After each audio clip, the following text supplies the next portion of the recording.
இந்த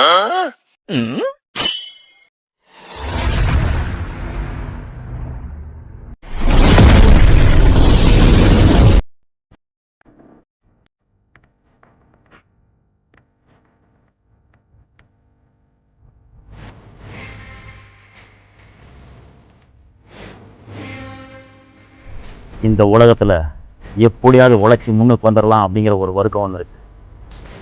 இன்னொரு வர்க்கம் இருக்கு, சொந்தமா தொழில் தொடங்கி அந்த தொழிலில் 4 பேருக்கு வேலை வாய்ப்பை கொடுத்து அவங்களையும் வாழ வச்சு அவங்களும் வாழ்ந்து நிம்மதியாக வாழணுன்ற ஒரு வர்க்கம். ஆனால் இந்த 2 வர்க்கத்துக்கு இடையில இன்னொரு வர்க்கம் ஒன்று இருக்கு. அந்த வர்க்கம் ஒருத்தன் சுயமாக உழைச்சி சம்பாதிச்சு வச்ச பணத்தை பிணந்தண்ணி கழுக்கு போல சுரண்டி திருடி திங்கிற கூட்டம்.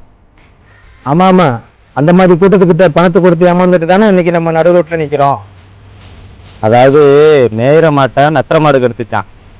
1 லட்சம் போட்டா 2 லட்சம் தருவான்னு சொன்னேன்.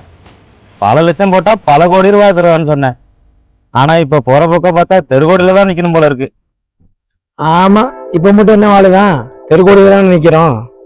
அது என்னவோ உண்மைதான். அன்பா, ஒரு கதை ஒன்று சொல்றேன் கேளுங்க. எங்க ஊர்ல ஒருத்தன் பொருள் அங்க தொலைச்சிட்டான். சரி, தொலைச்சிட்டு என்ன பண்ண தெரியுமா, இங்க வந்து பொருளை தேடிட்டு இருக்கான். அங்கே தேடிட்டு இருக்கான். ஏன்டா தேட இங்க இருந்து கேட்டா, இங்கதான் வெளிச்சம் நல்லா இருக்கு, இங்கதான் கண்டுபிடிக்கணும். ஓஹோ, ஓ, தொலைச்ச பொருளை எங்க தேடணும்? இது இப்பதான் புரியுது. அதாவது தொலைச்ச பொருளை தொலைச்ச இடத்துலதான் தேடணும். That is correct. இனிமேட்டு தான் பட்ட வேட்டையே ஆரம்பம்.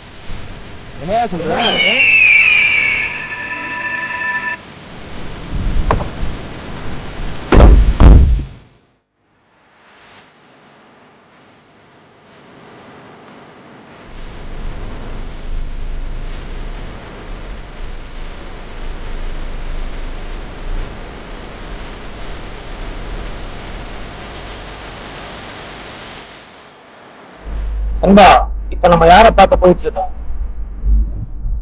VNS group of company. Yo, என்னையா சொல்ற? ஒரு பெரிய பணமொழியாச்சு. ஆமா, அவர் தான் பார்க்க போறோம். அப்படியா? சரி, போலாம்.